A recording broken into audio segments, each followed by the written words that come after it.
I'd like to talk to you now about the appeal of sacrifice and why sacrifice is ubiquitous across different societies. In order to do that, I'd like to first run through three of what I think are the most important and significant theories of sacrifice that have been articulated. The first one belongs to a French guy named Marcel Mauss, who, in a little book called The Gift, argues that we give gifts and thus sacrifice in order to create a relationship of reciprocity. What he says is gifts circulate with the certainty that they will be reciprocated. So the idea is that I'm going to create a relationship. When I give a gift, all of a sudden the other feels bound to me and I'm going to get something back. And this idea Most calls the potlatch, and it's based, he believes, on this obligation to reciprocate. So once this obligation is installed, then a social bond is formed. So the gift installs a social relation where none existed beforehand. So Mauss, he gets at this idea that the gift has a creative aspect to it. So that's really what Mauss is getting at, that the gift creates a social relation. The next thinker of sacrifice, who's very important, I think, René Girard, another French theorist.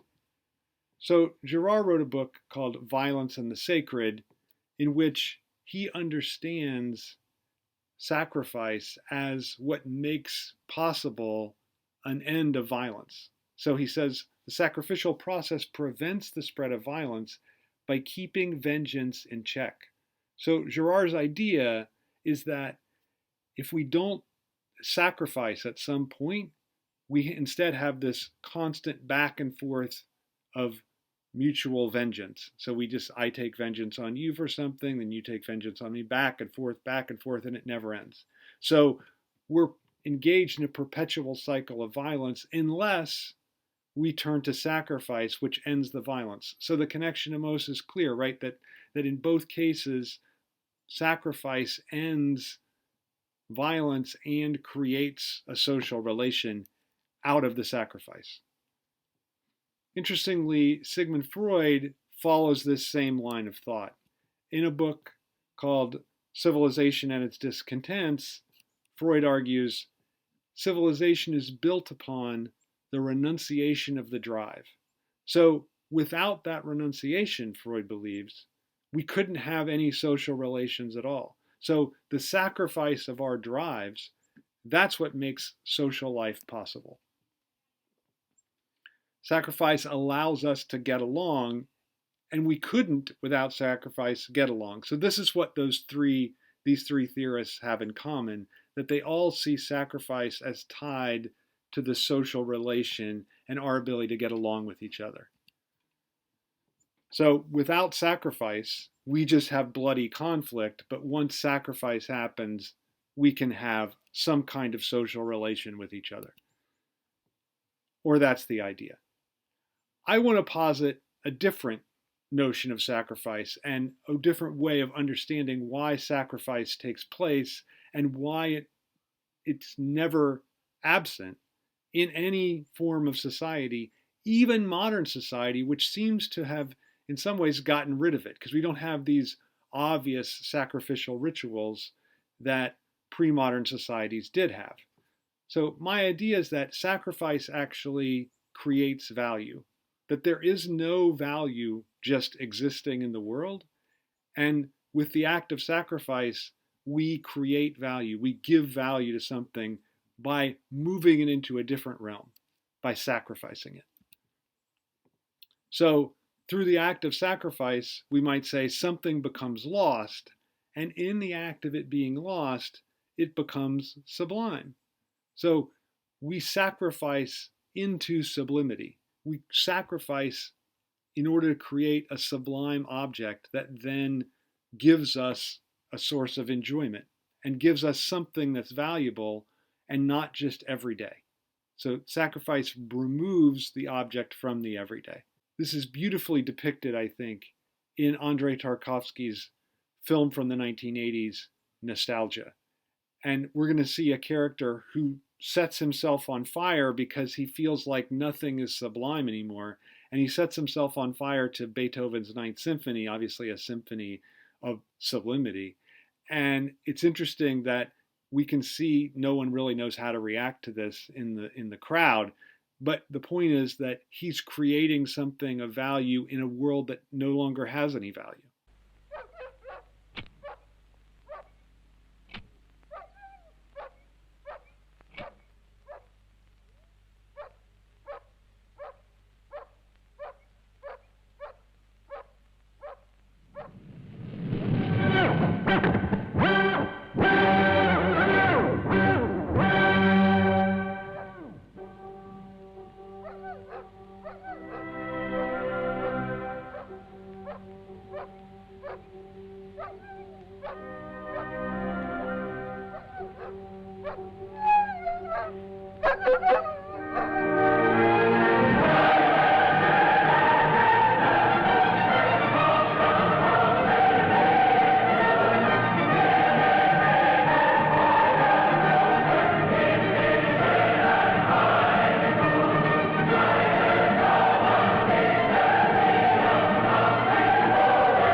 It's an amazing scene, and what's fascinating about it is that the man kills himself and no one really reacts because no one has any touch, any connection to overt acts of sacrifice and the sacred.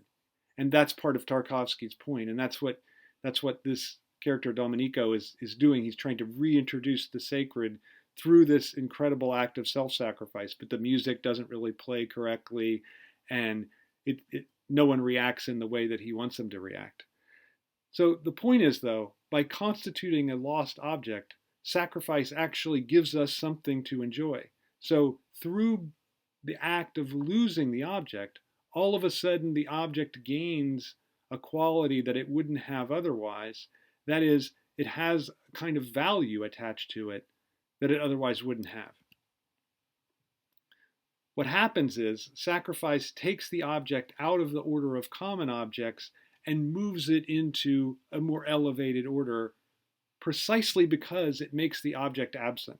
So sacrifice gives us something to connect with in a different realm than the realm of ordinary objects. Really, no matter what is sacrificed, as long as it's something that means something to us, when we sacrifice the thing, then we gain access to this other realm of the beyond or the sacred. We only enjoy what's absent because what's absent appears to us as transcendent. That is, it appears beyond the empirical realm of everything else. So all everyday objects appear on an empirical realm, and then sacrifice creates this transcendent beyond. And we can see this, I think, nicely in the case of Christianity, that Christ gains a sublime value through his self-sacrifice, not because he has this value prior. That it's really, and I think if you think about it, this would be true, that without the sacrifice at the end, Christ would not have nearly the widespread appeal that he does have.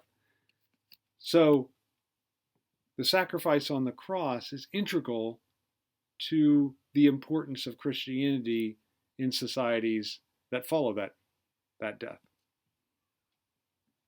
So you might say the enjoyment of Christianity derives from Christ's sacrifice. There's something appealing, satisfying in Christianity precisely because Christ creates this sublime figure at the heart of the Christian project.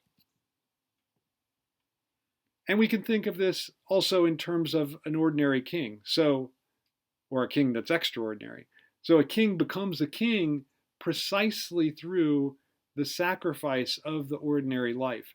I think this has probably never been better shown than in Shakespeare's Henry IV, Part 1 and Part 2, because he shows Prince Hal, who's frolicking, enjoying himself with his great friend Falstaff, and then in order to truly become king, he has to shun Falstaff. And this happens at the end of Henry IV, Part 1, and it's shown nicely in Orson Welles' film about those two plays called Chimes at Midnight. Make less thy body hence, and more thy grace. Leave gormandizing. Know the grave doth gape for thee thrice wider than for other men. Fly not to me with a fool-born jest. Presume not that I am the thing I was. For God doth know, so shall the world perceive, that I have turned away my former self.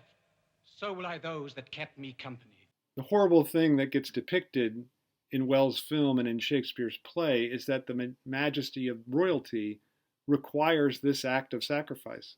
So Prince Hal has to give up his past and give up Falstaff in order to become the king. And this sacrifice is what constitutes him as the king.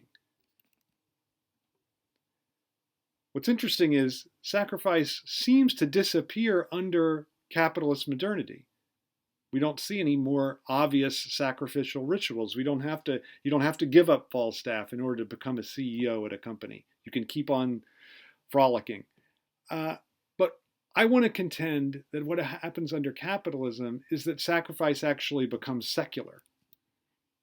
So what does this mean? It means that commodities actually gain their value through sacrifice. So this is where we see sacrifice still present in the formation of the value of the commodity. And we can see the most valuable commodities actually result from the greatest sacrifice, both, this is what's interesting, I think, both on the side of production and on the side of consumption. More sacrifice goes into producing them, and in order to consume them, you have to sacrifice more, you have to pay more money. And that's what constitutes their value. So if we think about the iPhone, which is a very valuable commodity, not the most valuable, but pretty valuable, it requires children working in mines in the Congo and workers suffering where they assemble iPhones under horrible conditions. So the cobalt mine in the Congo, a horror show. Foxconn in China, they had to put up suicide nets to stop workers from killing themselves. So the horrors of iPhone production are the sacrifice that the iPhone requires in order to become valuable. But it also demands sacrifice on the part of the consumer. One of the ways you have to sacrifice is constantly adjust to the new supposed features that the iPhone has.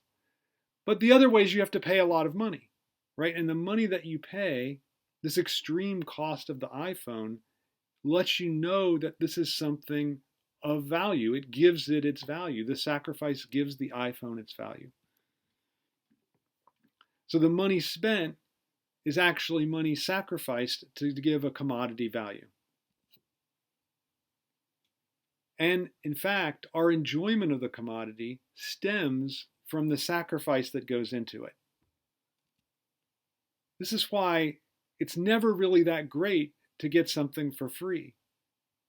I just was at near our little condo, somebody had a box of stuff out for free and it looked all pretty good, but they left it out there for 2 weeks. No one ever grabbed anything. Had a sign that said everything's free. And people thought, well, it's free, it's worthless. So the fact that you can get something for free immediately tells you, oh, it has to be worthless. So the more something costs, the more enjoyment that resides in it. So the more that you sacrifice for something through the time that it costs you to accumulate the money, the more enjoyment you find in the thing that you acquire. So this is a nice time to think about this opposition between pleasure and enjoyment, I think. So pleasure comes from acquiring something. We feel pleasure when we get something, not when we sacrifice. But our enjoyment actually is the result of sacrifice. So in this way, you can think of pleasure and enjoyment are a bit at odds with each other. If pleasure comes from acquiring things, obtaining whatever, and enjoyment comes from sacrifice, they happen oppositely. So because pleasure comes from acquiring something, it's always fleeting. Whenever you get something, you get it, and then you feel the pleasure, and then it's gone. It's a momentary feeling always. But enjoyment can be sustained because the sacrifice endures. Like the sacrifice always remains. So it's not fleeting in the same way that pleasure is. It's interesting because I think the sale, when places have sales on commodities, they do so because, and this is what we find appealing about the sale, that it reconciles enjoyment and pleasure. How does it do that?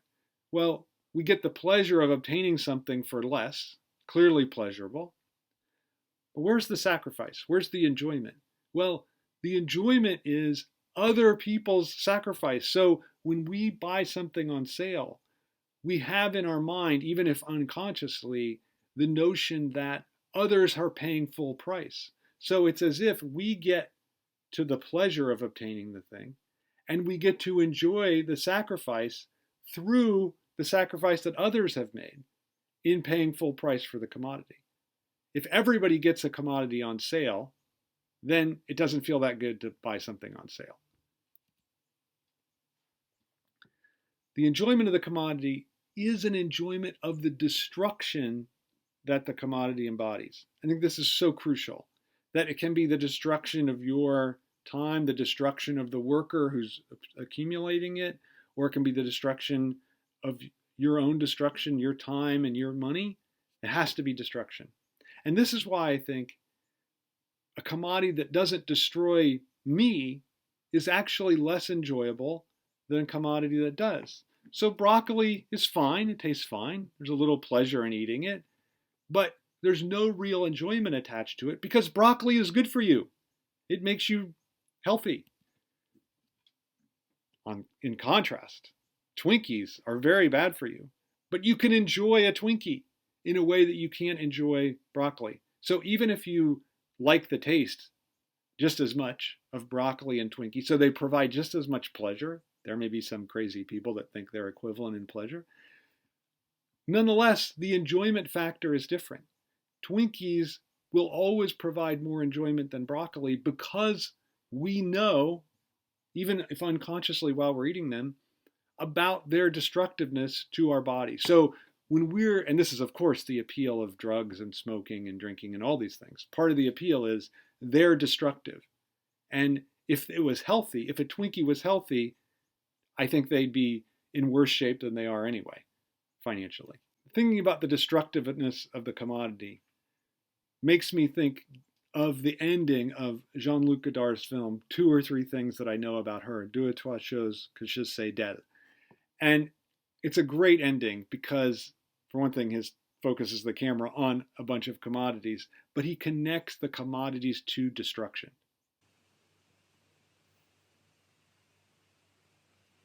J'écoute la publicité sur mon transistor. Grâce à ESSO, je pars tranquille sur la route du rêve et j'oublie le reste. J'oublie Hiroshima, j'oublie Auschwitz, j'oublie Budapest, j'oublie le Vietnam, j'oublie le SMIC, j'oublie la crise du logement, j'oublie la famine aux Indes. J'ai tout oublié, sauf que, puisqu'on me ramène à zéro, c'est de là qu'il faudra repartir.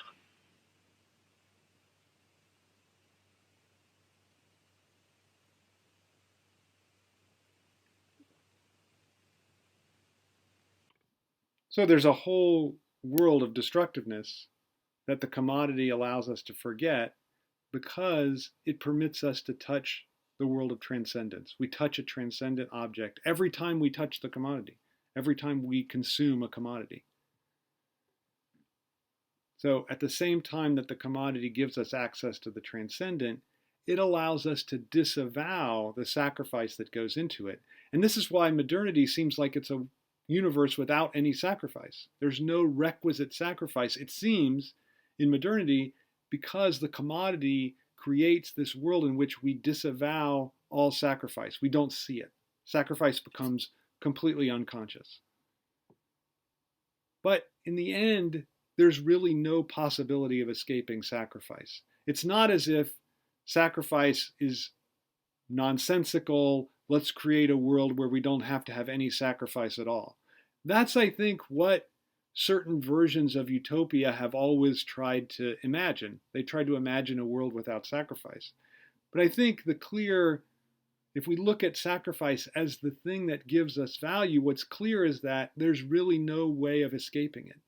That to escape sacrifice is actually to escape value. And in that sense, the reason why utopias haven't worked is because people have rightly seen that if they really were a world without sacrifice, they'd be a world without value at the same time. So what's the difference? How can we both get out of capitalist modernity and its problems and not return to some barbaric forms of sacrifice, and at the same time sustain sacrifice? And I think one of the keys is to embrace sacrifice without disavowal. I think that's especially imperative within the capitalist world, to refuse the disavowal of it that we're constantly confronted with in the form of the commodity. The other thing that I think is important is to recognize the link between sacrifice and enjoyment. That if we don't have sacrifice, we don't have enjoyment, and that it's sacrifice that's actually producing our enjoyment. That sacrifice isn't a hindrance to enjoyment, or something that we have to get beyond in order to enjoy, or something that we use to get to an enjoyment that's after it. But instead, it is the form that our enjoyment always takes. Without sacrifice, we have no reason to continue living. And yet, we have to avoid the most barbaric forms of sacrifice. And the only way to do that, I think, is to recognize this link between the necessity of sacrifice and our own form of satisfaction.